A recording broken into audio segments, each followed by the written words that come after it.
Bienvenido a un nuevo episodio de La Trinchera, el podcast del Cajón de Grissom. El 8 de diciembre de 1941, al día siguiente del ataque a Pearl Harbor, Japón invadió las islas Filipinas, y aunque superadas numéricamente, las mejor entrenadas fuerzas japonesas lograron acorralar a las fuerzas filipinas y estadounidenses de la isla de Luzón, de la península de Batán y de la isla de Corregidor. Los defensores de Batán habían resistido durante enero y febrero, pero la malaria hizo que a finales de ese mes de febrero se agotara la quinina, y la superioridad aérea japonesa trajo consigo la escasez de suministros para las tropas asediadas. Ni siquiera había forraje para los caballos, así que tuvieron que sacrificarlos para poder alimentar a las tropas. El presidente Roosevelt, el 23 de febrero, ordenó al general MacArthur que marchara hacia Australia para tomar el mando de los aliados en el suroeste del Pacífico. Al final, los debilitados defensores de la península de Batán se rindieron, el 9 de abril de 1942. Aunque, en Corregidor resistieron hasta el 5 de mayo, y la rendición del archipiélago de las Filipinas se completó definitivamente el día 9 de junio de ese mismo año.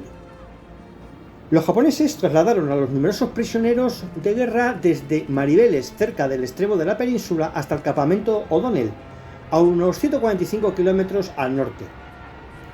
Según el plan japonés, durante una parte del camino los prisioneros irían a pie, y en otra estaría previsto que se usara el ferrocarril o camiones para realizar el desplazamiento. Al principio se estimó que no habría más de 25.000 prisioneros, pero al final resultó que la cifra se convirtió en el triple. Muchos debilitados por la malaria o por meses de una alimentación deficiente con raciones ínfimas. Y la gran mayoría de los prisioneros eran filipinos, y de esa cifra aproximadamente unos 12.000 eran estadounidenses, o sea, un número inferior al de los filipinos. Pues el día 10 de abril de 1942, los prisioneros partieron del aeródromo de Mariveles en dirección hacia San Fernando.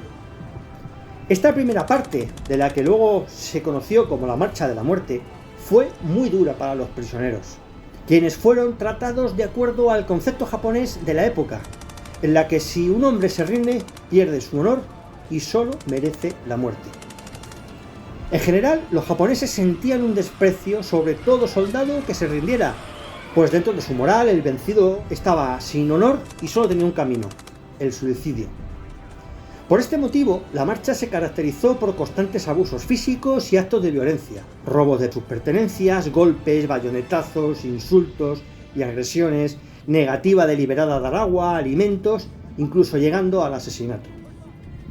Aparte del maltrato, la falta de alimentos adecuados, de agua y medicinas fue diezmando a los prisioneros. Por ejemplo, un soldado japonés estaba acostumbrado a luchar tan solo con un plato de arroz al día, pero esa dieta no era suficiente para los prisioneros occidentales, que además sufrieron todo tipo de enfermedades que no podían curar precisamente por falta de medicinas y un ambiente hostil, con temperaturas que llegaron a superar los 40 grados centígrados. Cada mañana, los japoneses reunían grupos de unos cientos de hombres que a punta de bayoneta eran formados para iniciar la marcha. La mayoría se encontraba agrupada entre desconocidos y cada uno trataba de sobrevivir sin importarle demasiado lo que le pasara a los demás. Quienes tuvieron la fortuna de reunirse con compañeros de su misma unidad tuvieron la suerte de poder ayudarse unos a otros, pero en muchos casos era prácticamente posible. De hecho, algunos hombres lograron resistir 9 días y otros apenas 4. De hecho, el que se quedara rezagado era dejado en el camino al que esperara su muerte. Así, por ejemplo, un coronel herido en las piernas fue llevado en una camilla por 4 voluntarios, pero a mediodía, cuando el calor se hacía más insoportable y además la falta de agua, fue abandonado a un lado del camino, donde quedó clamando a que lo ayudara. Un desfallecimiento era igual a una sentencia de muerte, lo mismo que protestar o pedir agua. Casi cualquier cosa podía suponer ser ejecutado de un disparo o decapitado con una katana o muerto a palos. Si los vigilantes veían que un prisionero ayudaba a cualquiera de sus compañeros más débiles, era golpeado. Y tampoco faltó algún episodio de soldados enterrados vivos por los japoneses. También se han documentado casos en los que los conductores de los vehículos japoneses ataban una bayoneta de fusil a lo largo de un palo y cortaban en cadena las gargantas de los prisioneros, en este caso filipinos, que marchaban por la derecha de la carretera, ya que al parecer los estadounidenses lo hacían por la parte izquierda. Como no había suficiente agua, muchos prisioneros desesperados tomaban agua de los charcos o cualquier laguna contaminada, por lo que además enfermaban gravemente y morían.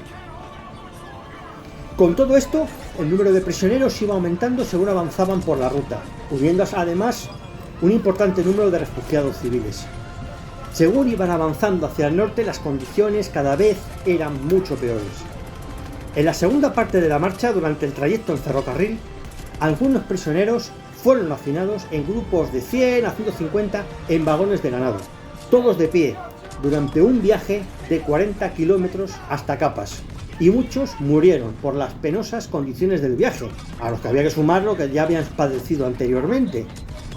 Bueno, pues después de llegar a Capas aún tuvieron que recorrer casi 15 kilómetros a pie hasta el campo O'Donnell. No se sabe exactamente la cantidad de prisioneros que murieron durante la marcha, pero según algunos cálculos, se estima que fueron unos 15.000, de los que entre 600 y 650 eran estadounidenses. Los filipinos sufrieron mucho más que los estadounidenses, a pesar de que estos últimos pensaban que sería justo al revés. Es posible que la razón resida en que los japoneses se consideraban como una raza superior en Asia. De esta marcha de la muerte lograron escapar aproximadamente unos 1.700 y otros 2.500 fueron abandonados en el camino o generalmente en pequeños hospitales o clínicas. Y un pequeño número de filipinos acabó quedando trabajando al servicio de los japoneses en Batán. Podríamos decir que unos 10.000 murieron durante la marcha como mínimo. En 1946, Homma Masaharu, el general en jefe de las fuerzas japonesas en Filipinas, fue procesado por las brutalidades cometidas por sus tropas durante esta marcha de la muerte. El general japonés sostuvo durante el proceso que no fue informado sobre las condiciones que habían tenido que sufrir los prisioneros. Aunque se tratara de un error de planificación que no contó con el número tan alto de prisioneros, es claramente injustificada la brutal y sádica actitud de las tropas niponas. Finalmente, Masaharu fue sentenciado a muerte y ejecutado el 3 de abril de 1946. Espero que esta historia te haya parecido interesante, así que dale un me gusta, suscríbete y compártela. Y más historias como esta las puedes encontrar en elcajondegrison.com. Nos vemos pronto con otra historia en La Trinchera.